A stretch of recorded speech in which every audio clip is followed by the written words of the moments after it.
새벽에 오신 여러분들을 주님의 이름으로 축복합니다. 이 아사 왕이 이제 말년에 어찌됐든 병들어 죽었습니다. 아들 이제 여호사밧, 우리가 많이 들었던 왕 중에 하나입니다.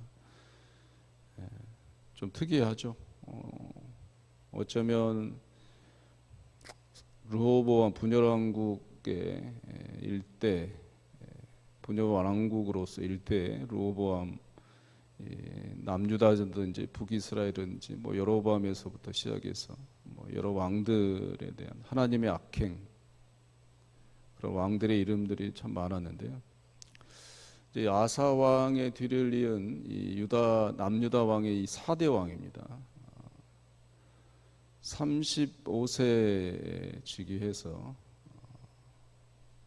이 아사 왕과 이제 같이 통치 기간 뭐 어찌 됐든 합하면 한 25년 됩니다. 그 통치 기간에 하나님께 오늘 말씀에 인정을 받는 그런 왕의 뭐 속된 표현으로 간만에 좀 숨이 쉬어지는 그런 왕의 이름이 바로 이 여호사밧입니다. 이제 개혁을 단행합니다. 뭐 성을 또 성벽을 쌓고, 우리 보면 본문에도 용문을 두었다 이런 말인데 영어로는 게리슨이란 단어인데요. 이제 군대죠, 그냥. 뭐 특정 뭐 훈련을 잘 받은 그런 용병, 이 군사를 말하는 겁니다.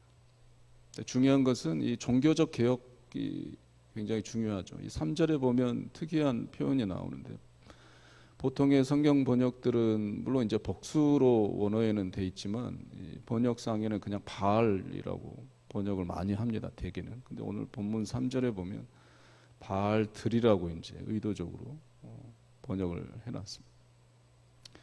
그러니까 종교 개혁에 있어서 이 바알이라고 하는 이 우상을 철저히 우상이다라고 이제 강조하는 어조법, 기록, 양식, 방법이죠.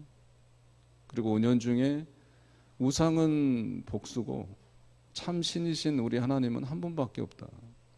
이 세상에 그 한 분이신 유일신이 바로 우리 여호와 하나님이시다라는 것을 또 역대기 기자는 또 후대들에게 전하기 위해서 이렇게 기록을 바알들이라고 강조를 해놨습니다. 6절에 보시면 이 전심으로라는 말이 이제 등장을 하는데요. 재미있는 표현이죠. 이 히브리어의 원어의 뜻은 직역을 하자면 마음을 들어 올리다입니다. 전심으로, 우리가 전심으로 하나님께 예배를 드린다 이 말, 우리의 마음을 들어 올려서 예배를 드린다라는 이 직역의 의미죠. 어떻게 보면 뭐 세상에 물들어 있는, 또 세상에 배어 있는, 또 세상의 것과 이렇게 혼합된 우리의 마음들을 거기서 이제 마음만을 추스려서 들어 올려서 이제 그 마음을 하나님께 드린다. 이게 바로 전심으로라는 뜻입니다. 우리가 뭐 세상에 살아가지만 그런 말 있죠. 새 속에 물들지 않고, 뭐 연꽃이 그렇잖아요. 그런 뭐 깨끗한 물이 아니지만 물들지 않는 그 연꽃처럼 우리의 신앙생활도 마찬가지입니다. 자기를 지키고 세상에서 살아가지만, 세상과 싸우지만 세상의 그 모든 것들이 우리에게 물들지 않고 살아가는 것, 이것이 바로 믿음의 생활이죠. 오늘 하루도 우리의 삶이 전심으로 하나님 앞에 살아가는 그런 삶이 되시기를 소원합니다. 우리의 예배도 마찬가지고, 또 우리 하나님께 기도드리는 이 기도의 생활도 마찬가지입니다. 전심으로 예배하고 전심으로 기도하고, 찬송도 마찬가지, 전심으로 찬송하는 것. 찬송하고 예배하고 기도할 때 어떤 사적인 생각, 염려나 뭐 이런 복잡한 이런 감정들에 섞여서 하나님께 예배하는 것은, 그런 예배와 기도와 찬양은 하나님께서 받지 않으세요. 전심으로 드리는 그런 예배자가, 또 그런 예배들이 우리 교회 안에 더욱 풍성하기를 간절히 기대합니다. 역시 종교개혁 뭐 전체적인 나라 민족의 개혁에 앞서서 중요한 것은 이 7절 9절처럼 이 말씀으로 인한 개혁이에요. 뭐 예전에 뭐 선교 이벤트에서 이제 모토가 됐던 게 백투더 예루살렘 뭐 이런 얘기를 하잖아요. 사실 그 지형적 되돌아감은 별로 의미 없어요. 뭐 이제 와서 예루살렘으로 돌아가서 뭐 할 겁니까? 그 팔레스타인 땅에 한국 사람이 가서 뭐 할 겁니까? 하나님의 말씀으로 우리가 한국에 있든 세계 각지에 있든 그 안에서 우리는 본질적으로 돌아가는 건 백투더 예루살렘이 아니에요. 말씀으로 돌아가야 합니다.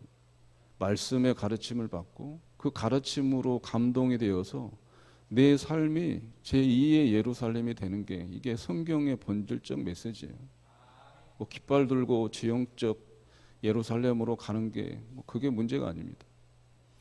우리의 삶의 말씀의 가르침, 말씀의 이 수용, 스펀지처럼 빨아들이고 그 말씀에 의해서 우리가 삶의 원동력이 되고 이러한 것이 우리의 삶의 어떤 순수한 개혁이죠. 뭐 교회나 나라나 모든 개혁이 뭐 외적인 것에만 있잖아요. 뭐 정치인들은 뭐 쇼하는 게 뭐 체질이 되어 있기 때문에. 그러나 성경적 그 개혁은 쇼가 아닙니다. 내적 그 말씀으로 돌아가고 그 말씀으로 인해서 다시 외적인 모든 모습까지 변화되는 이게 바로 정수죠. 개혁의 정수입니다. 우리 교회를 떠나서 지역, 사회 이 모든 것을 위해서 기도할 때도 그 외형적 개혁을 통한 내적 개혁이 아니라 이 내면적 개혁을 통한 자연스러운 이 외적 그런 변화가 있기를 또 우리는 기도해야 될 것입니다. 10절 11절 보니까 그랬더니 어떻게 되는 거예요? 이 조그만 땅덩어리 이 남유다 뭐 지금으로 표현하자면 우리나라죠. 세계 지도 펴보면 찾기도 힘들어요. 그런 남유다하고 비슷합니다. 근데 그 남유다를 이 블레셋은요 해상국이에요. 옛날로 말하자면 이 노르웨이 바이킹족이란 말이에요. 늘 이스라엘의 역사에 보면 주적입니다. 주적이고 늘 이 이스라엘이 괴롭힘을 당하고 조공도 바치고 뭐 이런 나라였단 말이에요. 근데 오늘 말씀의 여호사밧 왕 때 치세 때는 이 블레셋이 조공을 바쳐요. 옆에 있는 모든 강국들, 대국들이 두려워 떱니다. 말씀에 보면 말씀의 개혁을 하고 다윗 왕의 처음 길로 말씀으로 돌아가니 하나님께서 이 남유다 조그만 땅에 그 주위의 강대국들이 두렵게 만든 거예요. 침략을 못하게 하고 전쟁은 고사하고 조공을 바치는 거예요. 늘 말씀드리지만 그 한 나라의 존립은 외세 강 맞댈 수 있는 군사력, 뭐 경제력 뭐 이런 게 있지 않습니다. 하나님의 손에 있습니다. 우리 나라를 위해서도 기도할 때 우리가 왜 하나님께 기도하는 겁니까? 우리 나라를 지키는 것은 군사력도 아니고 경제력도 아니기 때문입니다. 북이스라엘도 같은 민족이지만 이 남유다를 어떻게 하면 쳐들어갈까, 뭐 속된 표현으로 어떻게 하면 먹을까 이런 생각에 늘 전쟁을 해왔던 이 북이스라엘. 그 남유다 땅은요 북이스라엘 땅 6분의 1밖에 안 돼요. 그러니 이 남유다 땅을 하나님이 지키시니 전쟁이 없고 뿐만 아니라 이 강대국들이 덜 무서워서 떠는 이런 희귀한 역사가 일어나는 겁니다. 우리는 믿는 거죠. 우리나라와 이 역사 가운데서도 이러한 일은 분명히 일어날 수 있다. 하나님 앞에 말씀으로 되돌아가면 이러한 하나님으로부터 오는 그 두려움이 우리 나라를 또 휘감고 평안이 우리에게 우리나라에 분명히 있을 줄로 믿습니다. 본문의 특이한 점은 이 군대 장관 이름들이 구체적으로 나와 있다는 거죠. 어느 왕 역사 왕기록에 보면 이 군대 장관이 뭐 드러나 있지 않아요. 오늘 말씀에 보면 군대 장관들의 이름이 소개되고 있습니다. 그만큼 군대 장관이 군사력에 대한 얘기가 아니에요. 군대 장관들마저도 하나님 앞에서 얼마나 올곧게 섰는지에 대한 그런 것을 얘기를 해주고 있는 거예요. 15절에 특히 여호와 하나님이라고 하는 사람이 나와요. 이 말의 뜻은 뭐냐면 하나님은 은혜로우시다 이런 뜻이에요. 이름 자체가 이 신앙에 서 있는 사람이 군대 장관이 된 거예요.